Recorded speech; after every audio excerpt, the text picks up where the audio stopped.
Bismillahirrahmanirrahim. Innal hamdalillahi nahmaduhu wa nasta'inuhu wa nastaghfiruh wa na'udzu billahi min shururi anfusina wa sayyiati a'malina. May yahdihillahu fala mudhillalah wa man yudlil fala hadiyalah.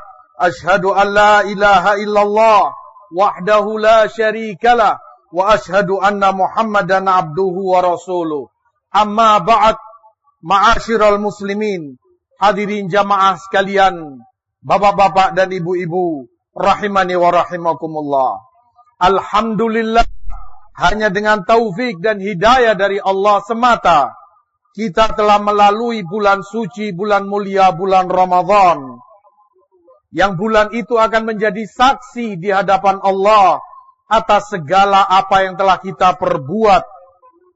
Baik itu menjadi saksi yang menguntungkan kita, atau na'udzubillah, dia akan menjadi saksi yang akan memberatkan kita, tergantung amal perbuatan yang kita perbuat selama bulan Ramadan. Di bulan Ramadan penuh amalan ibadah, ketaatan kepada Allah subhanahu wa ta'ala. Dan dengan rahmat Allah pula, ibadah ini berkesinambungan.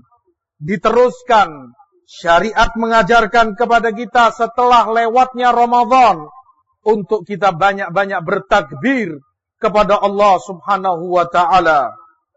Baik itu takbir semenjak tenggelamnya matahari kemarin, ataupun ketika seorang muslim keluar dari rumahnya menuju musalla tempat sholat lebarannya. Allahu Akbar, Allahu Akbar, la ilaha illallah, Allahu Akbar, Allahu Akbar, walillahil hamd. Bertakbir, membesarkan nama Allah, mengagungkannya atas segala hidayah, atas segala kenikmatan, atas segala taufik yang telah Allah berikan kepada kita. Disyariatkan pula amal ibadah.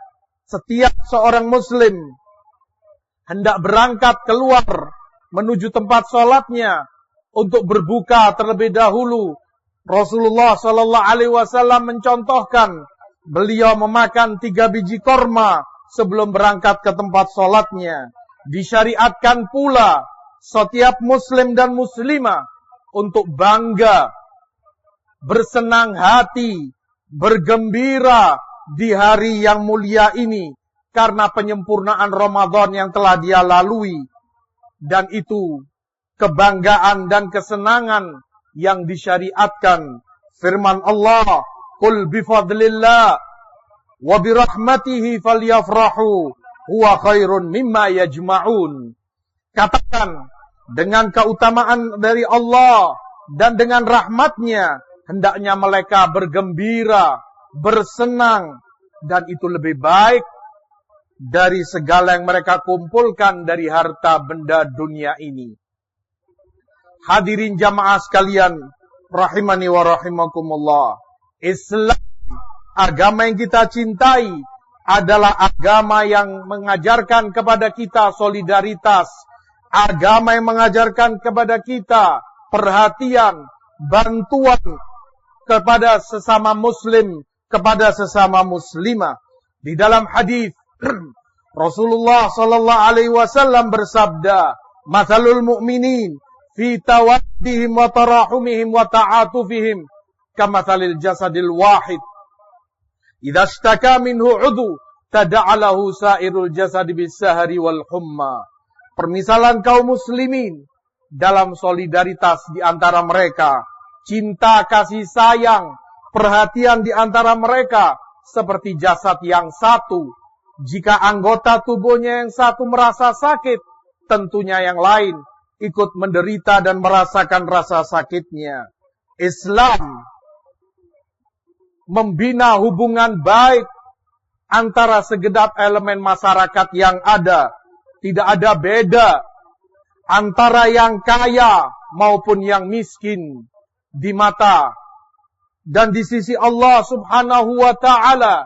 Yang mulia dari mereka adalah yang paling bertakwa kepadanya.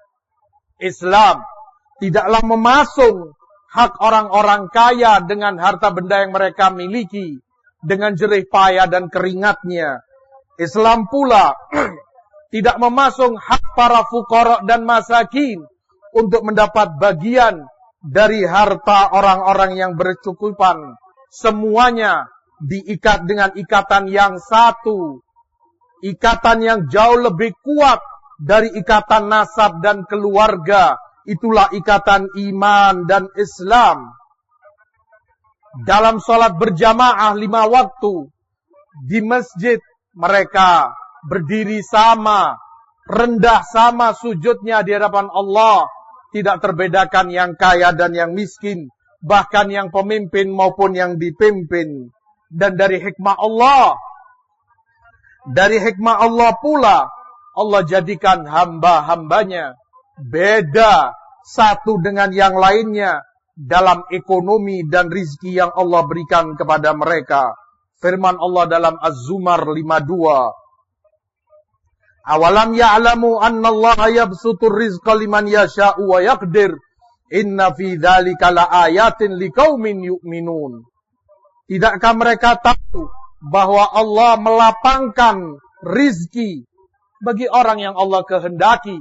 Sebagian mereka Allah jadikan kaya raya. Sebagian mereka Allah batasi rizki yang Allah berikan padanya, sehingga dia miskin, bahkan fakir, tidak mencukupi kehidupannya. Semua itu dijadikannya di antara kalian ada yang kaya, ada yang miskin. Tanda kebesaran Allah bagi orang-orang yang beriman. Juga dalam Zukhruf 32, firman Allah, Ahum yaksimuna rahmata rabbik, nahnu qasamna bainahum ma'isyatahum fil hayatid dunya. Apakah mereka yang membagi rahmat Rabbmu? Kami yang membagikan di antara mereka kehidupan mereka di kehidupan dunia ini. Wa rafa'na ba'dahum fawqa ba'din darajat liyattakhidha ba'dahum ba'dan sukhriya wa rahmatu rabbika khairun mimma yajma'un. Kami Allah yang mengangkat sebagian mereka derajatnya lebih dari sebagian yang lain.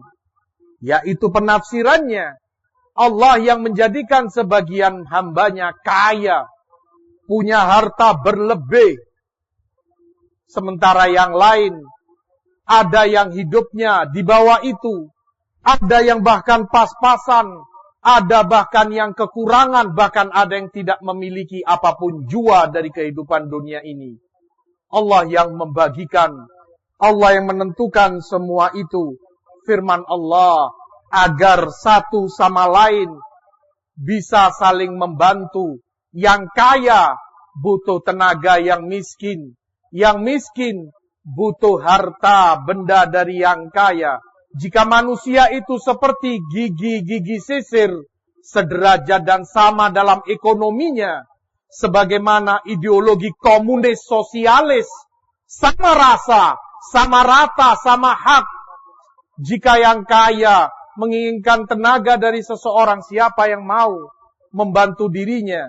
Demikian pula yang miskin, kalau semua miskin, rata. Jika dia membutuhkan bantuan, hutang dan semisalnya, siapa yang akan menghutangi dia? Siapa yang akan membantu dia?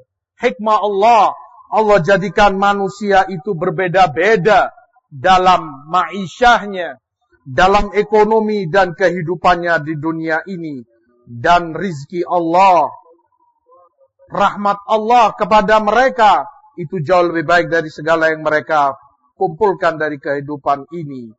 Juga Allah sebutkan dalam An-Nahl 71, Wallahu faddala ba'dakum ala ba'din fir rizq.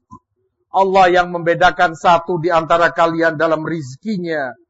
Famal ladzina fuddilu biradi rizkihim ala malakat aymanuhum fahum fihi sawa afa bi ni'matillahi yajhadun. Orang yang mendapat rizki dari Allah tidak akan mau harta bendanya dibagikan kepada budak dan orang-orang miskin sehingga dia sederajat dan sama. Sementara harta itu dia dapati dengan susah payah. Kenikmatan Allah. Apakah itu akan mereka ingkari? Demikianlah Islam mengajarkan hubungan begitu baik antara yang kaya dan yang miskin. Allah syariatkan zakat, hak harta pada orang yang berkecukupan untuk dibagikan kepada yang membutuhkannya dari para fuqara dan masakin. Islam pula mensyariatkan adanya kafarah. Banyak darinya adalah memberi makan orang-orang miskin, membebaskan kaum budak. Islam mengajarkan untuk memperbanyak kuah jika seorang muslimah memasak agar bisa dibagikan kepada tetangga kanan kirinya. Islam memberi pahala besar bagi orang yang menyantuni anak-anak yatim. Dan demikian banyak ajaran Islam yang mempererat hubungan antara yang kaya dan yang miskin. Ibadallah, jamaah sekalian, rahimani wa rahimakumullah. Namun, orang-orang komunis, orang-orang sosialis menganggap bahwa perbedaan kehidupan, perbedaan kelas dan ekonomi adalah sesuatu yang tidak adil. Manusia harus sama derajatnya, ekonomi dan kehidupannya bagi mereka, sehingga tidak boleh ada yang kaya. Apa yang mereka miliki adalah milik pemerintahnya, industri, tanah, kekayaan dan sebagainya. Semua itu kedzaliman. Allah sebutkan, inni haramtu dzulma ala nafsi wa ja'altu fima bainakum muharrama fala tadzalamu. Aku haramkan kedzaliman atas diriku dan aku jadikan itu haram atas kalian. Maka di antara kalian jangan saling menzalimi, jangan saling mendolimi harta benda kalian, jangan saling mendolimi nyawa darah kalian, jangan saling mendolimi kehormatan dan nama baik kalian.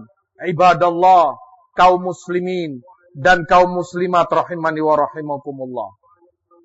Salah satu syariat, ajaran mulia yang Allah ajarkan, yang Rasul bimbingkan kepada kita adalah akhlak mulia. Innama bu'ithu liutammima makarimal akhlak. Aku diutus oleh Allah hanya untuk menyempurnakan akhlak-akhlak yang mulia. Salah satu dari akhlak yang mulia yang Allah dan Rasul ajarkan kepada kita, untuk kita selalu mengingat keutamaan dan jasa kebaikan antara satu dengan yang lainnya. Firman Allah, wala tansawul fadla bainakum, dan jangan kalian melupakan keutamaan di antara kalian. Masing-masing punya keutamaan, punya budi, punya jasa dan kebaikan kepada saudaranya. Jangan itu dilupakan. Seorang anak, janganlah melupakan keutamaan orang tuanya. Dikala dia sudah berkecukupan, dikala dia sudah kuat dan besar, dikala orang tuanya menginjak usia senja, lemah, serba membutuhkan perhatian lebih, membutuhkan bantuan dan perhatian darinya, jangan dicampakkan, jangan kemudian kamu lupakan, jangan kalian melupakan keutamaan di antara kalian. Kalian kemanakan keutamaan birrul walidain, bakti kepada orang tua. Demikian pula saudara dengan saudaranya, sesama satu kandung. Jangan melupakan keutamaan persaudaraan nasab di antara kalian.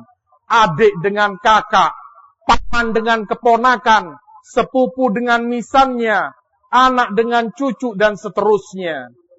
Keutamaan kekeluargaan, keutamaan silaturahmi begitu besar dalam syariat Allah. La tansawul fadla bainakum. Jangan kalian melupakan keutamaan di antara kalian. Saudara yang sekandung, adik kakak, mungkin ketika kecil kamu semakan satu piring bersama adik atau kakakmu. Mungkin juga kalian saling suap menyuap bersamaan, satu nampan, satu piring. Jangan kalian lupakan keutamaan itu hanya karena perselisihan, hanya karena dugaan dan kesalahpahaman, permasalahan-permasalahan sepele yang memalukan. Suami punya keutamaan atas seorang istri. Janganlah seorang istri melupakan keutamaan suaminya. Begitu besar kenikmatan pemberian yang diberikan oleh suami kepada istrinya. Naungan, perlindungan, pendidikan dan lain sebagainya. Jangan dilupakan keutamaan besar suamimu, wahai kaum muslimat, hanya karena egoismu, hanya karena godaan syaitan, hanya karena kecemburuan, hanya karena ketersinggungan, hanya karena perasaanmu. Jangan engkau mencampakkan hak besar suamimu. Sebaliknya pun suami, jangan engkau melupakan keutamaan istrimu. Dia yang banyak membantu urusan keluargamu, urusan rumah tanggamu dan anak-anak keturunanmu. Jangan lupakan keutamaan istrimu hanya karena kelemahan, kekurangan-kekurangan yang ada padanya sebagai kelemahan manusiawi. Demikian pula saudara dengan saudaranya, muslim yang satu dengan muslim yang lainnya. Ikatan persaudaraan iman dalam agama Islam lebih kuat dari ikatan nasab dan darah sekalipun.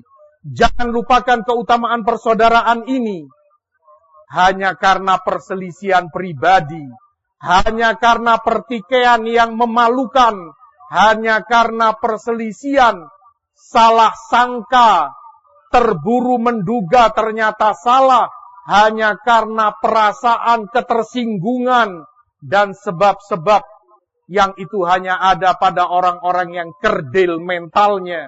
Jangan melupakan keutamaan persaudaraan di antara kalian. Persaudaraan itu kenikmatan besar yang Allah berikan kepada kalian. Allah sebutkan itu di dalam Quranul Karim. Maka ingat-ingatlah selalu perbuatan itu. Ibadallah jamaah sekalian rahimani wa rahimakumullah. Ingatlah selalu bahwa Allah berfirman, innama yataqabbalullahu minal muttaqin. Allah hanya menerima dari hambanya yang bertakwa kepadanya. Maka banyak-banyaklah kita berdoa, memohon kepada Allah untuk selalu amal perbuatan kita diterima di sisinya, diridhoinya, terutama amal ketaatan kita selama Ramadan. Karena tidak semua yang berbuat diterima Allah. Allah hanya menerima yang bertakwa. Mudah-mudahan Allah jadikan kita termasuk dari orang-orang yang bertakwa kepadanya. Amin. Hadirin jamaah sekalian rahimani wa rahimakumullah. Ibadah selama Ramadan adalah pendidikan bagi kita semua. Lanjutkan ketaatan kita, ibadah kita di bulan-bulan berikutnya. Tuhan yang kita sembah di Ramadan adalah Tuhan pula yang kita sembah, kita ibadahi di Syawal, Dzulqa'dah, Dzulhijjah dan yang seterusnya. Dekatkan selalu diri kita kepadanya, banyak-banyak selalu bertobat kepadanya, memperbanyak amalan ibadah untuk bekal kita di akhirat kelak. Mudah-mudahan Allah menjadikan kita dari hambanya yang saleh dan salihah. Amin ya rabbal alamin. Wa sallallahu ala nabina Muhammad. Subhana rabbika rabbil izzati amma yasifun. Wa salamun alal mursalin. Walhamdulillahi rabbil alamin. Wa sallallahu ala nabina Muhammad. Wassalamu alaikum warahmatullahi wabarakatuh.